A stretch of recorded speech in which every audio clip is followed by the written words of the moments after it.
Hello friends, welcome my channel MR teach में आपका स्वागत है। आज हम आपके लिए वर्णमाला के कुछ क्वेश्चन लेके आए हैं क्योंकि आपकी वर्णमाला पूरी हो गई है। ठीक है, तो आज हम क्वेश्चन पढ़ते हैं। पहला है, वर्णमाला किसे कहते हैं? तो किसे कहते हैं? शब्द समूह को, वर्णों के संकलन को, शब्द गणना को, वर्णों के व्यवस्थित समूह को किसको कहते हैं? तो वर्णों के व्यवस्थित समूह को क्या कहते हैं? वर्णमाला कहते हैं। ठीक है, नेक्स्ट क्वेश्चन है, छ ध्वनि किसके अंतर्गत आती है?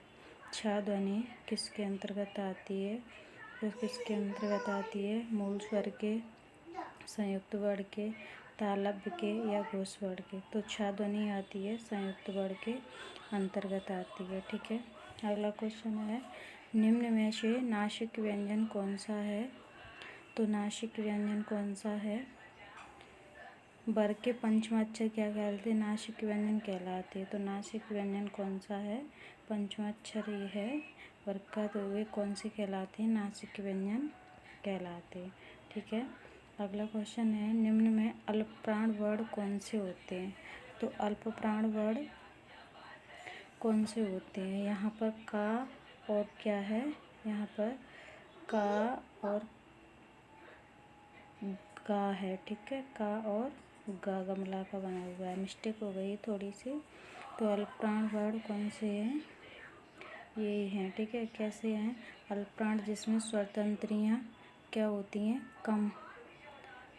कम ध्वनि, जिसमें बोलने में स्वरतंत्रियों में कंपन होता है, उसे क्या कहते हैं? अल्प प्राण कहते हैं। जैसे का से का क्या है? कम ध्वनि आ रही है, और जैसे खा बोलेंगे तो खा में क्या खा में ज़्यादा ध्वनि उत्पन्न हो रही है, इसलिए का और गा है। ठीक है, अगला क्वेश्चन है हमारा, ए ऐ वर्ण क्या कहलाते हैं? तो ए ऐ वर्ण क्या कहलाते हैं? नासिक, मूर्धन्य, ओष्ठ, कंठ, तालव्य। तो ए ऐ वर्ण क्या कहलाते हैं? मैंने आपको पढ़ाया है, कंठ तालव्य कहलाते हैं। ठीक है, अगला क्वेश्चन है अपना, भाषा की सबसे छोटी इकाई क्या है? तो भाषा की सबसे छोटी इकाई क्या है? वर्ण है। ठीक है, भाषा की सबसे छोटी इकाई वर्ण है। ठीक है, अगला क्वेश्चन है, हिंदी में मूलतः वर्णों की संख्या कितनी होती है? तो हिंदी में मूलतः वर्णों की संख्या कितनी होती है? 52 होती है, मैंने बताया है आपको। ठीक है, अगला क्वेश्चन है, का, ग, जा, फा ध्वनियाँ किसकी हैं? तो का, जा, फा ध्वनियाँ क्या है? अरबी फारसी की ध्वनियाँ होती हैं, इनको अपन लोग इस्तेमाल में नहीं करते हैं। ठीक है, ये अपने इस्तेमाल में नहीं आती हैं, तो ये अरबी फारसी की ध्वनियाँ हैं। का, जा, इनके नीचे क्या लगा हुआ है? नुक्ता लगा हुआ है। ठीक है, अगला क्वेश्चन है, घा का उच्चारण स्थान कौन सा है? तो घा किस में आता है? तालु में आता है, दंत में, कंठ में, मूर्धा में, किस में आता है? तो कंठ में कौन से वर्ड आते हैं? का, ख, गा, घा।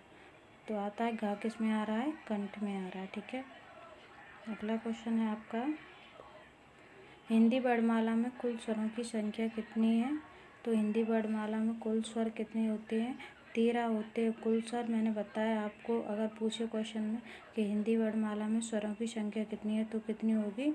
तो 11 होगी। ठीक है, और अगर कुल स्वर पूछे तो कितनी है? 13 है। ठीक है, अगला क्वेश्चन है, निम्न में से कौन सा मध्य स्वर है?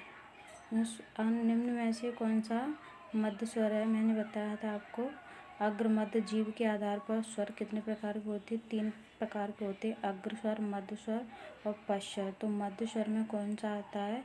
छोटा आ आता है। ठीक है, अगला क्वेश्चन है आपका, हिंदी वर्णमाला में ऊष्म व्यंजन कौन से हैं? हिंदी वर्णमाला में ऊष्म व्यंजन कौन से हैं? तो हिंदी वर्णमाला में ऊष्म व्यंजन कौन से हैं?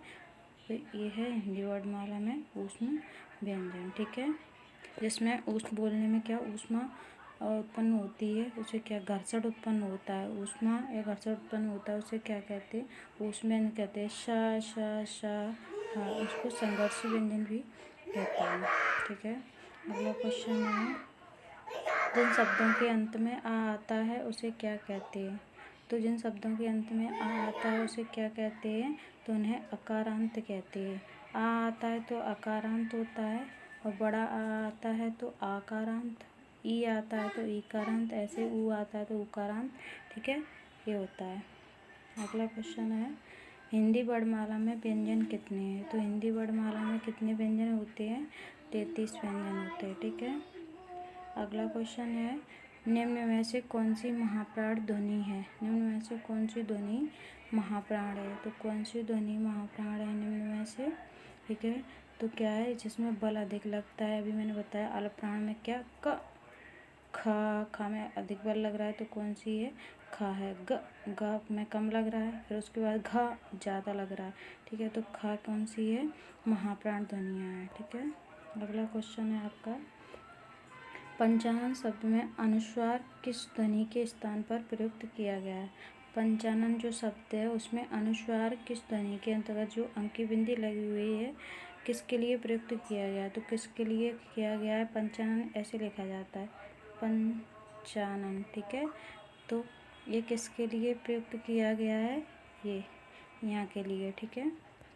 अगला क्वेश्चन है, स्रा ध्वनि किस व्यंजन के अंतर्गत आती है। स्रा ध्वनि है जो किस व्यंजन के अंतर्गत आती है, तो ये कौन से व्यंजन के, संयुक्त व्यंजन के अंतर्गत आती है। क्षेत्र, ज्ञ और सिरा संयुक्त व्यंजन है। ठीक है। अगला क्वेश्चन है आपका, हिंदी के जिन वर्णों का उच्चारण करते समय केवल श्वास का प्रयोग किया जाए उन वर्णों को क्या कहते हैं। हिंदी के जिन वर्णों का उच्चारण करते समय केवल किसका, श्वास का प्रयोग किया जाए। ठीक है, तो उसे क्या कहेंगे, अघोष कहेंगे। इसमें क्या है, स्वरतंत्रियाँ हमारी कम आवाज़ करती हैं। ठीक है, तो इसे क्या कहेंगे, अघोष। अघोष मतलब नहीं करती हैं, इसमें हमारी स्वतंत्रियाँ उत्पन्न नहीं होती हैं, तो उसे क्या कहते हैं, जगत उत्पन्न नहीं होती तो उसे क्या कहते हैं, अघोष। अघोष मतलब नहीं होती हैं, सघोष होती हैं। ठीक है, तो क्या होगा, अघोष। अगला क्वेश्चन है हमारा, जिनका उच्चारण ऊपर के दांतों पर जीभ लगाने से होता है उसे क्या कहते हैं।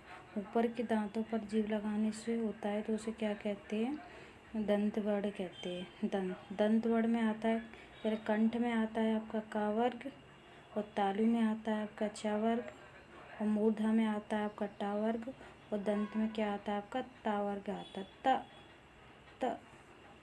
तो देखो दांतों से जीभ क्या है, स्पर्श करती है, इसलिए इन्हें क्या कहते हैं, दंत वर्ण कहते हैं।